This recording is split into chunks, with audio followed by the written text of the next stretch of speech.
आराम से जिनका ज़िंदगी जा रहा है, जो लोग कम चलना फिरना करते हैं, जो लोग खेलते नहीं हैं, उन लोगों को यंग एज में घुटने का दर्द क्यों होगा।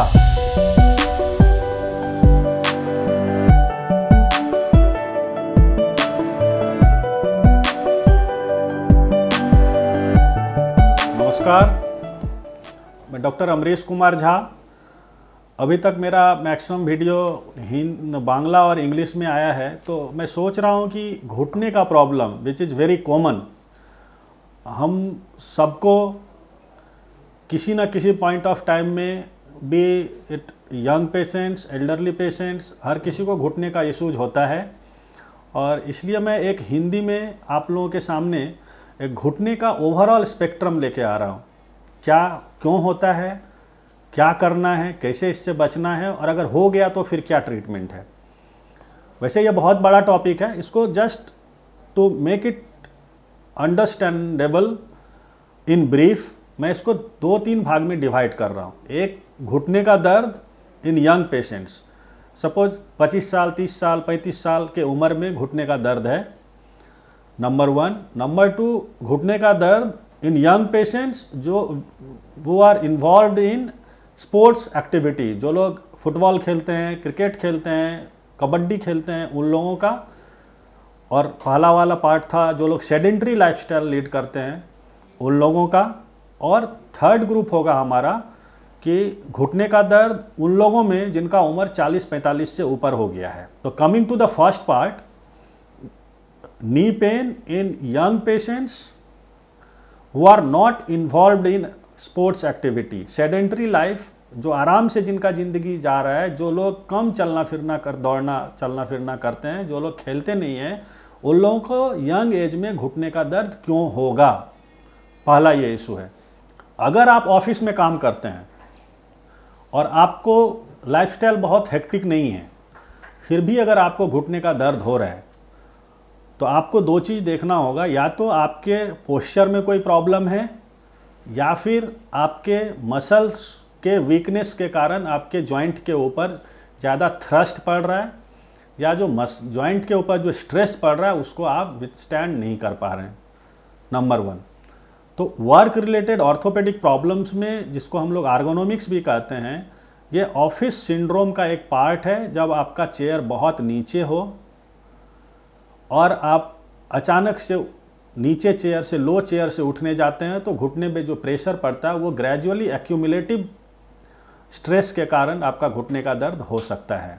अगर आपका प्रॉपर न्यूट्रिशन मेंटेन नहीं हो, हाइड्रेशन मेंटेन नहीं हो, और आप एक्सरसाइज अगर नहीं कर रहे हैं, तो आपको घुटने का दर्द हो सकता है। अगर ऐसा है तो you start caring of your knees.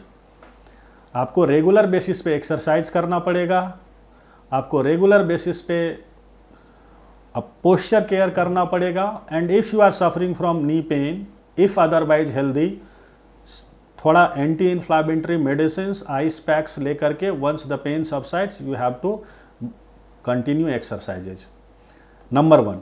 Number 2, अगर आपको किसी चोट का हिस्ट्री है, अगर suppose you fell down 2 months ago, 3 months ago, और उसके बाद if your mild pain is persisting, और अगर इसके साथ आपका क्लिकिंग या लॉकिंग हो रहा है, घुटना में लॉक हो जा रहा है, क्लिक कर रहा है, आवाज़ आ रहा है, साउंड आ रहा है, फिर पेन है, बीच बीच में स्वेलिंग भी हो जाता है, तो may be it's a meniscus injury. Meniscus injury होने के लिए बहुत बड़ा इम्पैक्ट का ज़रूरत नहीं है, माइल्ड इम्पैक्ट में भी मेनिस्कस इंजरी कभी कभी होता है। और उसका प्रेजेंटेशन होगा, आपको दर्द होगा, क्लिक करेगा, और भीतर साउंड आएगा, जिसको हम लोग बोलते हैं क्लिकिंग, पॉपिंग। और कुछ लोगों में घुटना पूरा सीधा, जैसे ये फोल्ड है, अब सीधा करते समय लॉक हो जाता है, ये हो सकता है। या अगर आपको माइल्ड ट्रॉमा हुआ है, तो कहीं पे आपका कार्टिलेज और बोन का कुछ फ्रैगमेंट फ्रैक्चर हो सकता है, which is even not visible in x-ray. हम उसको बोलते हैं ऑस्टियोकॉन्ड्रल इंजरी। अगर you have any history of trauma, then you must be evaluated thoroughly. अगर एक्सरे में कुछ नहीं मिल रहा है, MRI करके देखना पड़ता है। अगर उसमें कुछ प्रॉब्लम, ऑस्टियोकॉन्ड्रल डैमेज या कुछ और मिल रहा है, तो फिर उसको हम लोग एडिक्वेट ट्रीटमेंट करते हैं। Sometimes that may require surgery as well. अगर आप स्पोर्ट्स खेल रहे हैं, आप रेगुलर बेसिस पे, या आप रेगुलर बेसिस पे भी नहीं भी खेल रहे हैं और अचानक से आप फुटबॉल या कोई भी कॉन्टैक्ट गेम खेलने गए हैं, उसके बाद आप गिर गए, यू फेल डाउन, और आपका पैर घूम गया, मुचक गया, और उसके बाद अगर दर्द, pain, swelling and instability, instability मतलब होता है कि फॉल्स हो जाना पैर का, अगर वो सिम्टम्स आपका है तो probably you are suffering from ligament injuries. मैं आपको बता दूं, लिगामेंट इंजरी उन लोगों का ज़्यादा होता है जो ओकेशनली प्ले करने, या जो ओकेशनल प्लेयर हैं, फुटबॉल खेलते हैं कभी कभी आउट ऑफ हॉबी, बस उन लोगों के कंपैरिजन में जो regular professionally sports, contact sports खेलते हैं, इनका ज़्यादा इंजरी होता है। इसका कारण है कि हमारा मसल्स, हमारा शरीर उस तरह से ट्यून्ड नहीं रहता है और हमको ट्रिक्स नहीं पता होता है कि how to avoid these ligament injuries. तो यंग पेशेंट्स में, even if you are not professional player and you have sustained injury while playing, तब आपके दिमाग में आना चाहिए कि आपके घुटने में या तो ligament, anterior cruciate ligament, ACL या PCL, if it is associated with instability, with और आइसोलेटेड मेनिस्कस इंजरी हो सकता है। And the good part is, sports injury का अभी हमारे पास बहुत एडवांस टेक्नोलॉजी है। We deal all sports injury, ligament injuries by microscopic arthroscopic surgery, which is keyhole surgery.